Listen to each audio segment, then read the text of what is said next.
سید عالم صلی اللہ علیہ وسلم کے ادب اور آپ کے شہر کے ادب کی بات کرنے لگا ہوں، اس لیے کہ پوری دنیا میں ہم نے تو اپنی آنکھوں سے ایک شخص ہی دیکھا ہے جس نے سارے ادبوں کو چھوڑ کے حضور کا ادب بتایا ہے اور حضور کے ساتھ جو چیزیں منسلک ہیں ان کا ادب بتایا ہے، ورنہ ہم نے جہاں بھی دیکھا جس کو بھی دیکھا اس نے اپنا ادب ہی بتایا۔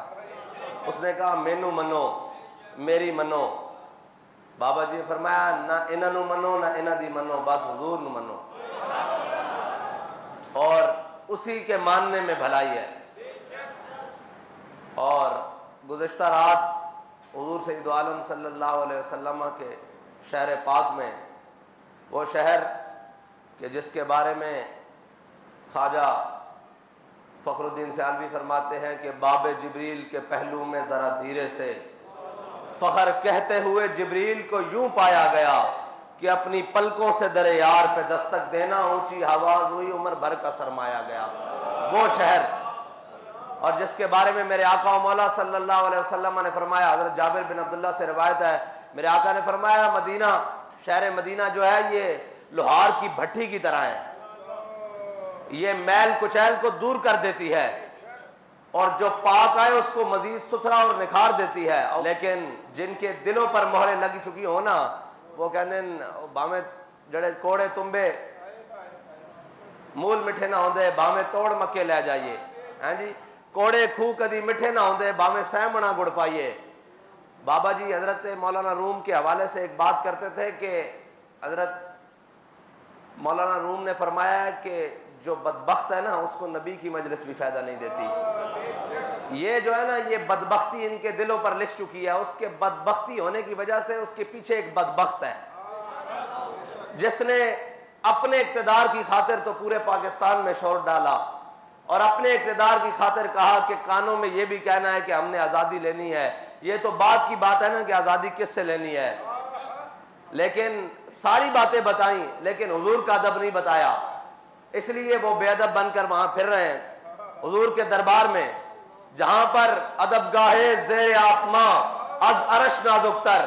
اور حضرت اسید بن عزیر جب حضور سید عالم صلی اللہ علیہ وسلم کی بارگاہ میں آئے نا تو آگے عیینہ بن حسن بیٹھا ہوا تھا، جب عیینہ بن حسن کو دیکھا تو وہ حضور کی طرف ایسے ٹانگیں پھیلا کے بیٹھا ہوا تھا بڑی بے باکی کے ساتھ، تو آپ نے فرمایا مجھے اگر حضور کی مجلس کا حیا نہ ہوتا نا تو میں تیرا پیٹ پھاڑ دیتا، اور یقین مانے اگر حضور کے شہر کا حیا نہ ہونا تو ان کو 100 جوتے لگائے جائے وہاں پر کہ تم حضور کی بارگاہ میں یہ باتیں کرتے ہو۔ لیکن ایک بات ہے کہ جنہوں نے باتیں کی وہ بھی بدبخت، پتہ ہے نا امام حسین کا بدلہ لینے والا مختار سقفی تھا، جب بدلہ مکمل ہو گیا نا تو اس نے بھی لعنت اپنے گلے لے لی۔ یہ کام بدبختی کرنے والے کون منسلک ہوئے؟ وہ بھی ایک بدبخت کے پیروکار منسلک ہوئے جن سے یہ کام لیا گیا۔ لیکن حضور سید عالم صلی اللہ علیہ وسلم کے دین کے لیے، حضور سید عالم صلی اللہ علیہ وسلم کی عزت و ناموس کے لیے جو بابا جی ہمیں سبق دے کر گئے نا، ہم نے اس سبق کو یاد رکھنا ہے اور حضور کے شہر کا اور حضور کی ساتھ نسبت رکھنے والی ہر چیز کا ادب کرنا ہے۔ اور ادب گاہے زیر آسماں از عرش نازک تر اور نفس گم کردہ می آیت جنید و با یزیدی جا، بابا جی ترمیم کر کے پڑھتے تھے نفس گم کردہ می آیت ابو بکر و عمر ایجا۔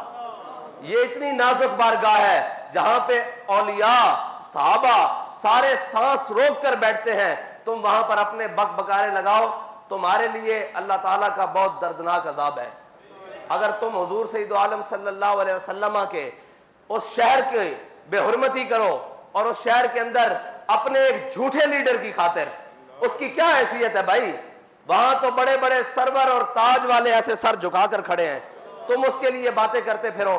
اور یہ بھی جو جاتے ہیں یہ اپنی شناخت کے ساتھ نہ جایا کریں، وہاں کوئی شناخت نہیں ہے، وہاں سب حضور کے غلام بن کر جایا کریں۔ جہاں جب یہ وہاں پروٹوکول لیں گے اور یہ ہوں گے تو پھر اللہ تو بڑا غیرت والا ہے نا، وہ سارے پروٹوکول والوں کو بے عزت کر دے گا وہاں پر ہے ہی نہیں، وہاں پر تو بالکل ایسے سانس روک کر اور وہ دور جہاں جگہ ملے وہاں خاموشی سے کھڑے ہونا ہے، کیونکہ یہ بڑی نازک بارگاہ ہے۔ لا ترفعوا اصواتکم فوق صوت النبی، یہی بات تو حضرت صدیق اکبر نے کہا جیسے حضور کی ظاہری حیات میں ہے اسی طرح حضور کے جانے کے بعد بھی ہے کہ حضور کے سامنے آواز بلند نہیں کرنی. ہمارے علماء نے تو بڑی احتیاط کی ہے. یہ ساری باتیں اس لیے ہیں کہ ہم بتانا چاہتے ہیں کہ حضور سید عالم صلی اللہ علیہ وسلم کے شہر کو آپ عام معاملہ نہ سمجھیں اور اس بات کو کوئی چھوٹی بات نہ سمجھیں. وہ حضور کا دربار ہے. وہاں پہ تو انبیاء و اولیاء سانس روک کر ہمتاً خاموش بیٹھے ہیں. 70,000 قدسی صبح و شام آ رہے ہیں جن کی خبر کسی کو نہیں ہے. وہ اسی لیے آ رہے ہیں کہ یہ حضور کا دربار ہے. اور یہاں تو سانس اونچی ہونے سے اعمال اکارت ہو جاتے ہیں. یہ وہ جگہ نہیں ہے جہاں پر آپ ایسے بے باکیاں کرتے جاؤ. بہتر ہے کہ تم وہاں جاؤ ہی نہ. بہتر ہے کہ تم وہاں جاؤ ہی نہیں. اگر تمہیں احساس پیدا ہو جائے تو تم تو کبھی تصور ہی نہ کرو کہ ہم اس بارگاہ میں کھڑے کیسے ہوں گے. رکتے ہیں یہیں قدم آ کے اہل نظر کے, اس کوچے سے آگے نہ زماں ہے نہ زمیں ہے. اور ہر ایک کو میسر کہاں تیرے در کی غلامی, اس در کا تو درباں بھی جبریل امی ہے. یہ کوئی عام بات نہیں ہے اور بڑی خطرناک بات ہے. اتنی بے باکیاں اچھی نہیں ہیں. اتنی بے باکیاں اچھی نہیں ہیں. یہ نہ ہو کہ اللہ کا قہر اور اللہ کا جناب جلال وہ جوش میں آ جائے اور تم سب کو بھسم کر کے رکھ دے. تم وہاں جا کر کسی لیڈر کی بات نہ کیا کرو. ہمارے بابا جی نے تو ہمیں نام بھی دو دیا ہے. حضور کا ذکر ہو تو ہم نعرہ ہی وہ بلند کرتے ہیں کہ لبیک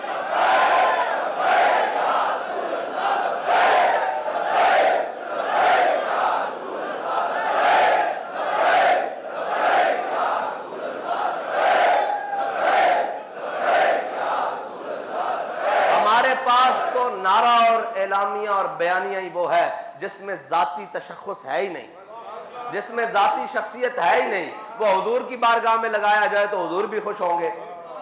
اور اگر تم وہاں کھڑے ہو کر کہے گو کہ اب آئے گا عمران تو پھر تو یہ بری بات ہے نا. یہ تو قبول ہی نہیں ہے. ادھر وہ کوئی آ کے کہے کہ اب شیر آیا, ہم تو کہتے ہیں نہیں حضور کا دین آیا. ہم تو یہ کہتے ہیں کہ تاجدار ختم نبوت. اور دوسری بات, وہ جو وزیر اعظم بن گیا ہے اس کو پھر ایک دفعہ کہتا ہوں کہ یہ ذلت ایسے نہیں ہو رہی. یہ ذلت اس وجہ سے ہو رہی ہے کہ تم کہہ کے گئے ہو کہ میں اس ملعون کے ساتھ مل کر کام کروں گا. تو دیکھ لو سین نبوی میں تمہاری ذلت ہو رہی ہے. وہاں پہ تو چور کو بھی چور نہیں کہا جاتا. وہ تو اعلیٰ حضرت نے فرمایا چور حاکم سے چھپا کرتے ہیں یا اس کے خلاف, تیرے دامن میں چھپے چور انوکھا تیرا. وہاں تو چوروں کو پناہ ملتی ہے, گناہگاروں کو, کیونکہ میرے آقا نے فرمایا شفاعتی لأہل الکبائر, میری شفاعت تو ہے ہی بڑے گناہ والوں کے لیے ہے, بڑے گناہگاروں کے لیے ہے, بڑے غداروں کے لیے نہیں ہے. تو گناہگار بن کر جاؤ نا, غداری تو نہ کرو حضور کے ساتھ. اگر غداری کرو گے تو پھر تم کیا, تمہاری حیثیت کیا. یہاں ابو جہل کو اللہ نے بچوں سے مروا دیا تھا. یہاں تو جناب وہ اگر حضور کے دامن سے وابستہ ہو جاؤ گے تو حبشی غلام ہو, کالا ہو, ناک بھی چپٹی ہو, بلال حبشی ہو, وہ کعبے کی چھت پر جاتا ہے. اور اگر سکا چاچا بھی ہو تو قرآن کہہ دیتا ہے تبت یدا ابی لہب وتب. یہ وہ بڑی نازک بارگاہ ہے, بہت نازک بارگاہ ہے. اس کے اندر کوئی ایسی بات نہیں چلتی. اللہ تعالیٰ مجھے اور آپ کو حضور کا ادب نصیب فرمائے, اور اگر کوئی وہاں چلا جائے تو اس کو باادب حاضری نصیب فرمائے. بس اسی ڈر سے کہ ادب گاہیز زیر آسماں از عرش نازک تر اور نفس گم کردہ می آیت جنید و با یزیدی جا. علامہ اقبال نے تو پھر بات ہی ختم کر دی, کہتا ہے خاک طیبہ از دو عالم خوش ترست.